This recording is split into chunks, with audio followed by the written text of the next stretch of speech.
Welcome to the Level Up Artist Podcast. We're your hosts, Adriana May and Jackie Sanders. We are two art professionals sharing forward the advice and business lessons we have learned along our creative journeys. we talk to artists, leaders, and art professionals to demystify the creative process and discover new ways to succeed as a career-minded artist. If you find value in these conversations, please go ahead and subscribe. This will help other creatives like you find our podcast, and you'll be notified when we drop a new episode. So this episode today is kind of a remix of sorts, which I'm very excited about. It's a theme we haven't revisited for some time, but it's wild to think that it's been over 3 years since we first recorded an episode about having and maintaining a sketchbook practice way back when in early 2022. But this time around, we're revisiting the sketchbook topic with fresh insights, newer personal experiences, updated tools. Basically, this isn't just a remastered album. This is a remix, like a proper, newly re-recorded take on what we did before. Yeah, because previously we talked about having a sketchbook practice, but now a lot of the designing or sketching that we do involves tablets as part of our creative process. About a year and a half, 2 years ago, I finally succumbed to the iPad sketching club. So whether you're brand new to having a sketchbook or you want to reinvigorate your approach, we wanted to kind of provide some practical tips or just insight into how we use sketchbooks in our creative process. Yeah. And, I think the first thing we need to talk about is like what quote unquote counts as a sketchbook practice. It doesn't have to look like anybody else's, especially if you're following somebody on Insta or on socials that has like this wonderful daily sketch thing. You don't have to do that if that's not your thing, right? This can be spontaneous, it can be structured, it can be uh gasp analog, or it can be digital, or a mix of all of the above. The main key with this is you want to create a pressure-free space for creative exploration that fits your lifestyle. And some of the tips with that is, first off, sketchbooks don't just have to be for drawing. Yes, despite the name. You can use sketchbooks to write notes on future or existing work. You can journal ideas that pop up. This could be like, back of a receipt, napkin type situation that then you add to your sketchbook. You can use them to swatch colors. You can collage with magazine clippings, put bits of fabric or random papers. If you've ever seen a junk journal, like that stuff is like eye-opening and interesting, but also like, yeah, anyways, I'll let you Google that one up if you've never heard of them. But I think the other thing I like about, even exploring or even thinking about a sketchbook practice if you don't have one is that sketchbooks, and I really love this part, they can be like time capsules. Like years later, you can go look back and notice some of the seeds of big ideas that Mhm. maybe took shape way later in your practice or they haven't sprouted yet. So I love the idea, especially if you're not doing this planned, curated thing that again it can capture like a snapshot in time of what's happening or what you're thinking about or kind of like where your creativity is like leaning towards at the time. I mean, yeah, they're awesome. Yeah, and I think for that, it can often be, to your point, like miscellaneous, whether it's sheets of paper, it could be all the paper in a binder, it could be one bound journal or digital. There's really no rules onto what your sketchbook can look like. And you can really treat it, yeah, as that visual diary. My sketchbooks often include a lot of journal entries in them, some side sketches, but it's a lot of words and writing and the emotions behind pieces, which may not be seen as a traditional sketchbook, but for me, it is that time capsule, and I pull from it for future paintings to capture the energy of a specific time. Or it might be an idea that hasn't fully formed yet, right? It doesn't have to be this final, perfectly measured out diagram of a sculpture you want to build. It's just a small piece that, when put together over time, becomes the end idea or end product. And I think that's one thing that I also want to make sure we mention is the tools, formats, and whatever form that your sketchbook practice takes will look different than someone else's, right?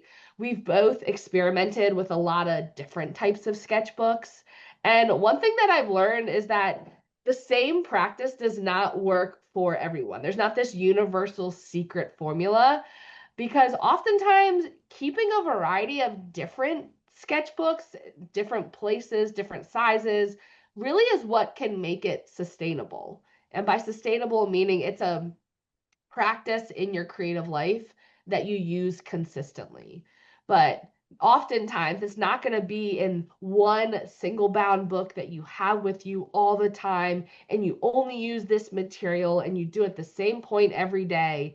Like that rigid of a structure, trust me, I've tried it before. And after like 10 days, you miss one day or you do a sketch that you don't really like, and you're like, well, this notebook is ruined forever. I need to start a new one.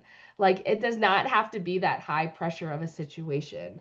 The key is often to use different types of sketchbooks for different maybe moods that you're in, different ideas you want to explore, whether it's watercolor paper or Bristol board, mixed media. There's different formats, vertical, landscape, square, obviously. So all different things that you can explore whenever the creative energy hits you, but having that accessible. So one thing that I've found is really helpful is one, recognizing as an artist when I feel most creative.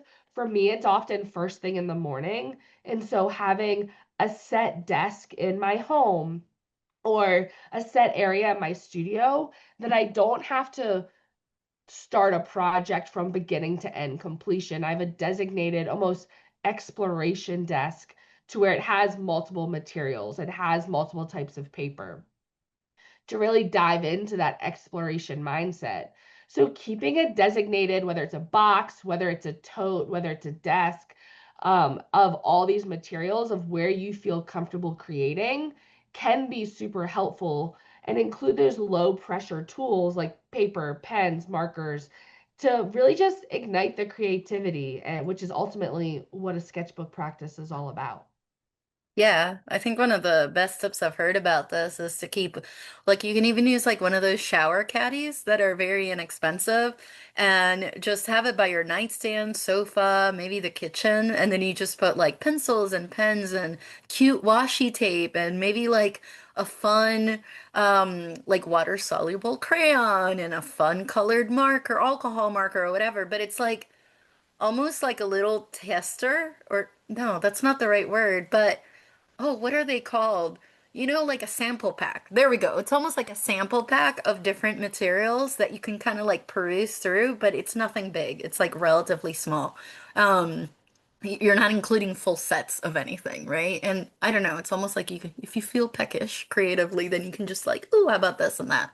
I don't know. It feels a lot more chill than I am opening my vintage box of Prismacolors that I've had since I was a kid on this one sketchbook that cost me $50. Like that's way too much pressure right High there. pressure. I know, no, too much, too much. But I feel like, along those lines, having loose paper available is great for commitment, free sketching. So you don't do like Jackie was mentioning, like you messed up one sketch in a sketchbook and now it's dead to you.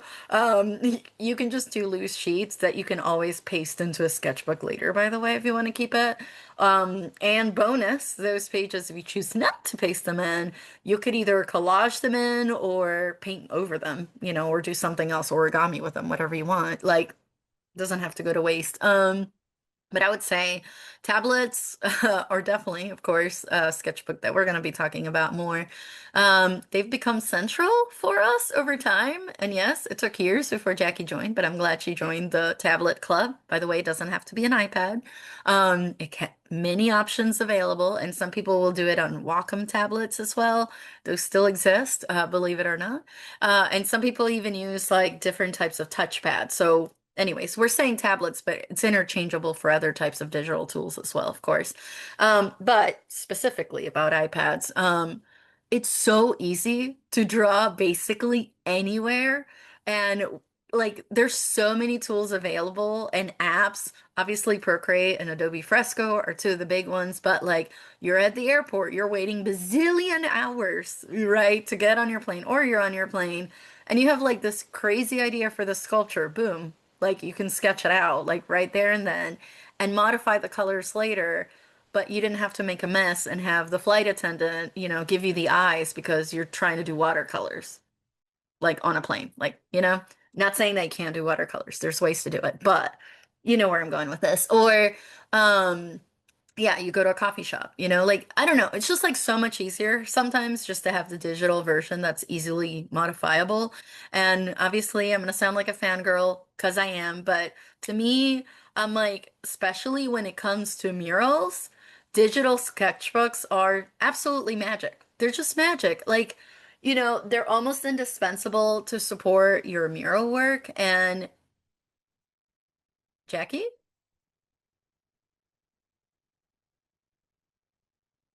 Whoa. Oh, and you're muted. Sorry, I thought I clicked mute to blow my nose and I turned my camera off. Ah! Oops, oops, oops, oops. That's okay. That's Sorry. okay. You mind if I blow my Da-da-da. nose and you just say start again at they're indispensable with murals? Yeah, Okay, give me 1 second. okay. That's okay. I've seen you blowing your nose. You can throw your booger. Just don't throw your boogers at the screen. You'll be fine. Unless you're hunting for Cheshire.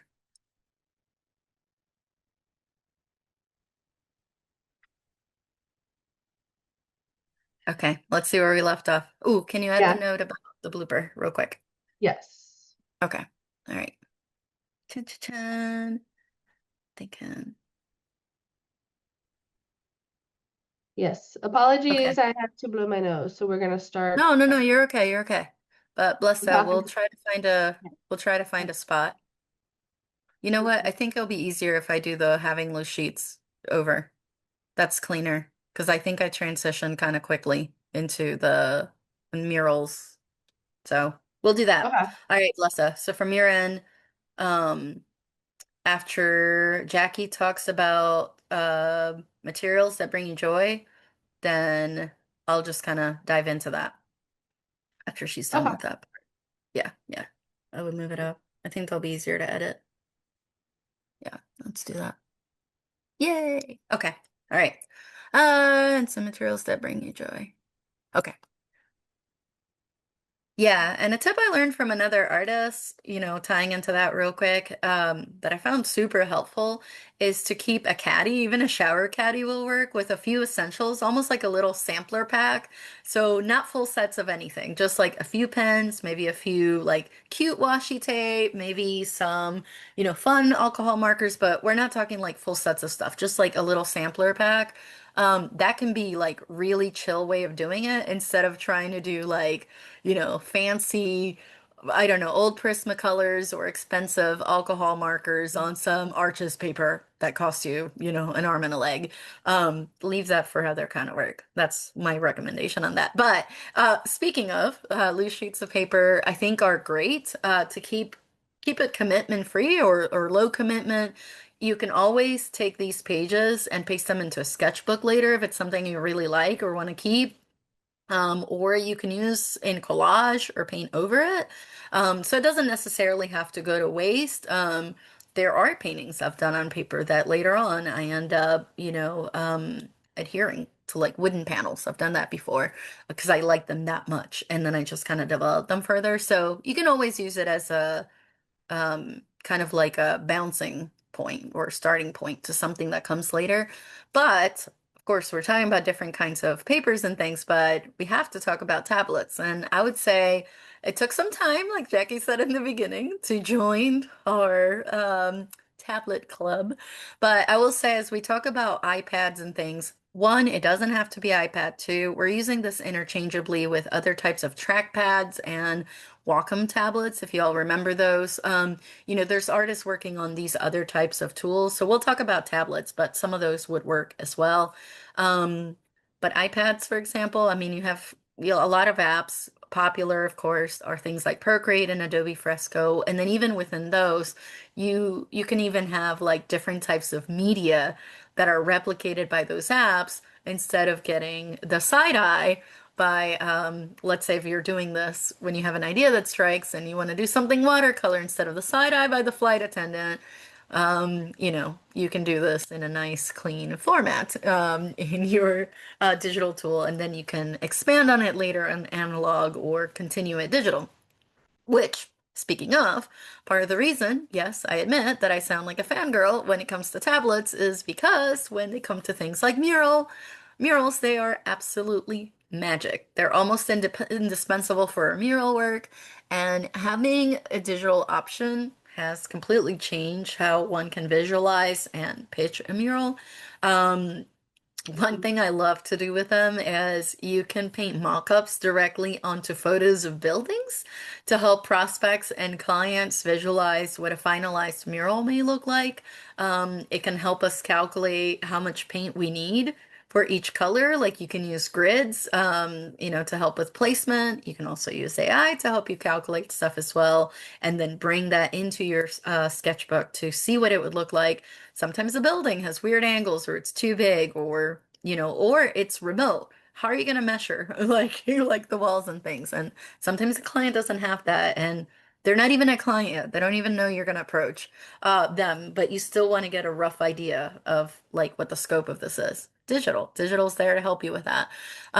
It can also help you prepare for potential obstacles like windows and doors. So when you're sketching this digitally, how are you going to handle that? And by doing this on top of an existing photo instead of trying to sketch it all out by hand on a notebook, you can actually get or modify the design that you want to adapt to a mural based on where are the vents, where are the air conditioning units, where are, the windows, the tubing, the plumbing. Like sometimes especially exterior, there's a lot of other stuff to consider.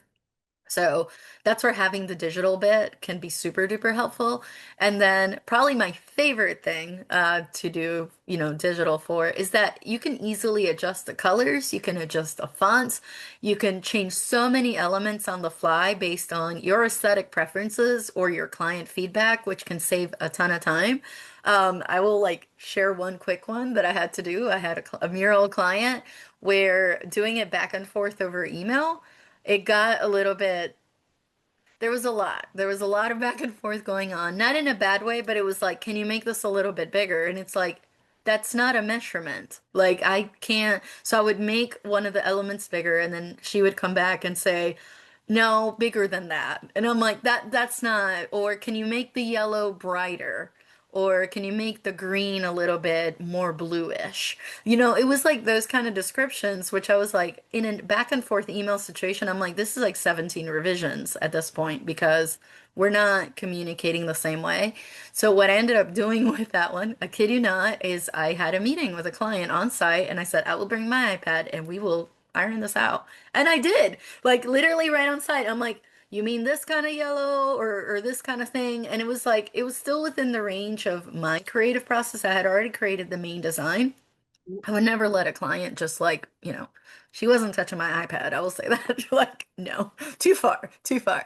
But it was a lot more helpful to her and me and saved us both a ton of time because some things, and with some clients, sometimes they don't know what they want till they see it. And you're there and they're hiring you to help them guide them through the process. And some of them want more hand holding than others. Some of them will let you do your own thing after you do some parameters, but some of them want a little more creative input.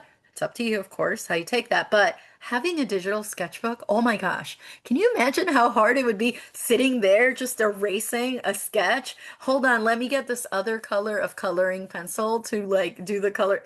No, digital was life-changing for this one.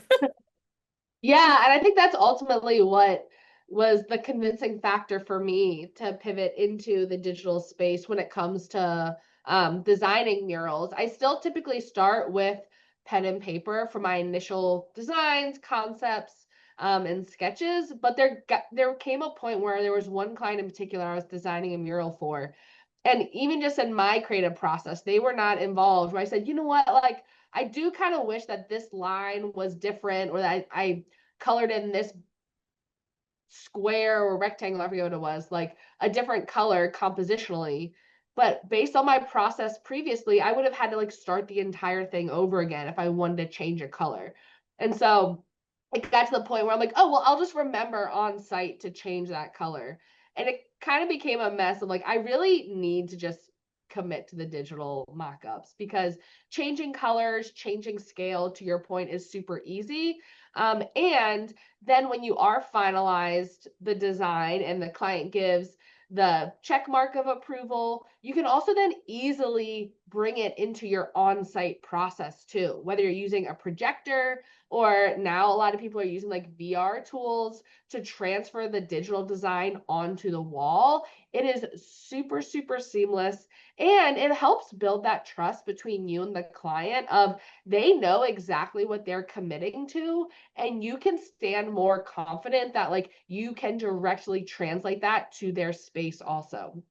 um it's not up for creative interpretation of what they're going to get, right? Especially for murals, these are often higher budget types of commissions, and so the more reassured that you can make the client that, one, you can deliver a quality product, but two, that they know what they're going to be getting at the end of it, often the better, because no one wants to be spending several $1,000s and still not quite sure what they're going to get, right? Not be like, well, maybe I have to paint over this afterwards. No, it takes all of that hesitation out of it. Um, and for that reason, I feel like tablets, and for us, iPads, using them within the proposal phase and the design phase, it really has become like a necessary tool for a business standpoint, not even just from a digital sketchbook standpoint. It's really a business asset that has totally changed how I deal with clients, to your point, Adriana. Yeah, and then I would add to that too. I forgot to mention some clients have very specific branding guidelines and very specific colors that you have to incorporate. Try to match that by eyeball. I mean, I'm not saying you can't. I'm pretty good at color matching myself, even analog, but when they're like maybe the way it looks on paper, they're like that's not exactly our color versus digital. You use the eyedropper tool and you literally pick exactly their color and you can draw with their exact brand colors.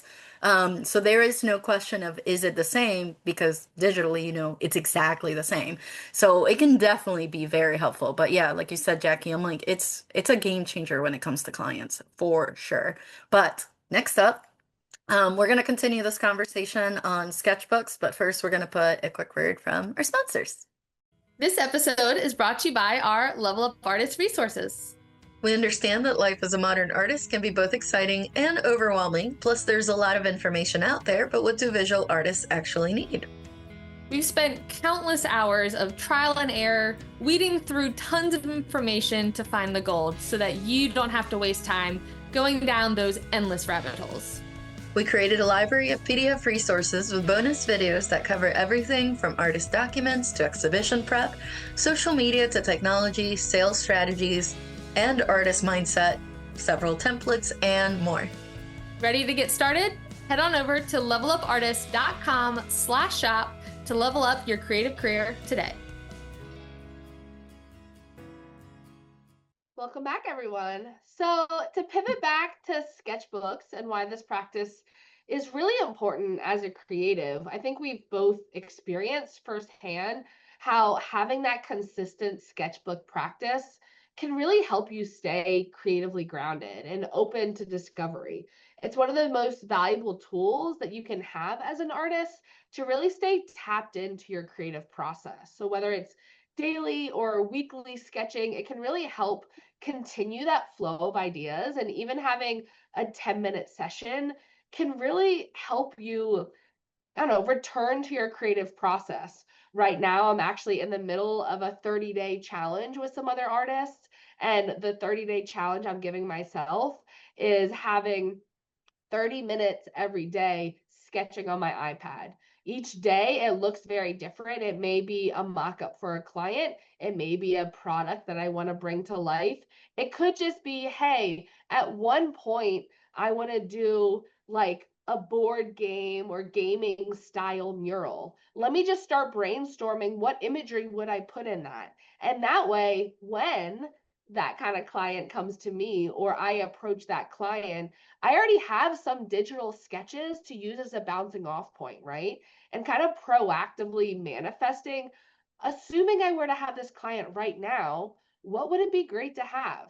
So if you're thinking about the sketchbook practice, kind of maybe doing a 30-day challenge could be helpful because it's also a great way to document your growth, your process, and your creative questions over time to see how they evolve too. Yeah. And I feel like sketchbook's another one if you're someone that works on commissions. This is also a good one where you can pressure free work on the types of designs you want to do. And then sometimes you'll have a client that's like, this is my space, this is the sign I want. And then you can flip through, your digital, especially if it's a digital sketchbook, easily resize things and use it on a commission, but it's not a now I'm trying to create something based on the pressures of what they're asking for. Instead, you're matchmaking what you already created from a place of, pure creativity, whether this, art painting or mural design was gonna, be born or not, but you already did it. And then having them go like, oh my gosh, I love that. And you're like, yes, yes, yes, yes, this is perfect. Or you get to be the one like, based on our conversation, here are some designs I think you would like. But it takes a lot of that pressure off of like blank page panic of like, I have to create what from scratch? You already have something, but you created it when you didn't have, those client pressures. I feel like it's also really good if you're having a creative block, you can flip through some of those old sketchbooks, reconnect with some of the ideas that maybe you kind of left in the back burner for a while. Maybe you had some lines of inquiry or journaling entries that now you're ready to deep dive into, but you weren't at the time. Now like nostalgia, it's more nostalgia than, trauma. So now you can like kind of like dive into it a little bit further, but at the time you were not ready to dive into it. So I feel like sketchbooks are really good for that. And then um I feel like they can also be a really good personal archive for your artistic voice, documenting your trajectory, documenting your artistic evolution. Yes, some of them you will go back. There will be some cringe things in there. This is normal, y'all. This is normal. Just don't throw up, okay? Just, try to be kind to yourself, to your past self. But you can treat it like however you want. Like it could be like very kind of like we talked about, it can be a little more formal. As in I would like this to be in an exhibition someday, or it can be in anything goes type of space. Like I'll have one that's like a scrap one that has all kinds of random stuff in it, and I don't care. Like sometimes that's all I got energy for, and that matters too, Ideas can be born out of that as well later on, even if that specific page is trash. Like, or if it's digital, like that specific one is trash. But I will say for this, especially the trajectory part, I will say the analog ones, I feel like they work better for this, that there's something about the flipping part. We're not there with tablets, right? But like the Yeah. flipping part and the texture and I don't know. Anyways, it's definitely something that we highly, highly encourage you all to like, please, add this to your practice if you don't do already. Yeah, absolutely. And I think that's the thing for sketchbooks, whether it's physical, analog, or digital, they really can be those like unsung heroes of the creative practice, right? They're not often put on a pedestal or highlighted in an exhibition, but they can be what is the source of a lot of those creative ideas and the energy and the emotion that bring the final products to life. So they don't have to be perfect or even finished. They just need to be at that foundation and exist within your creative practice, which ultimately will lead your art where it wants to go. Yeah, and if you get ultra famous, like some of the ones that, the famous ones that have passed away, even that napkin one you threw in the trash can can sell for millions. You never know. So even the trash one can sell for millions. So, just do your thing. Just do your thing. Or nobody might want it. So, doesn't matter. So, it's okay. Essentially, if you're stuck, just start small, right? 10 minutes a day. I think that's one of the hottest tips I ever got from another artist and that I love to spread with other people. Even 10 minutes can make a huge difference. Just you, your ideas, a safe space to create without judgment.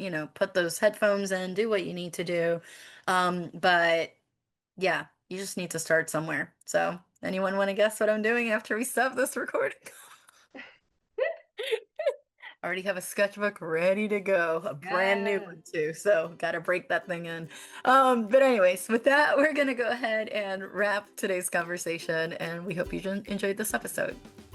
As always, our blog will be linked in today's show notes, where you can find episode notes and links to all of our other podcast episodes. And if you want to stay connected with us in between episodes, share your feedback, or have a question you would like for us to answer on the podcast, you can reach us through social media. I'm at ameighart across all platforms.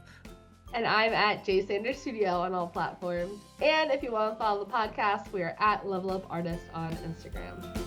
You can also visit levelupartists.com to get immediate access to templates, resources, and course modules to level up your creative career today.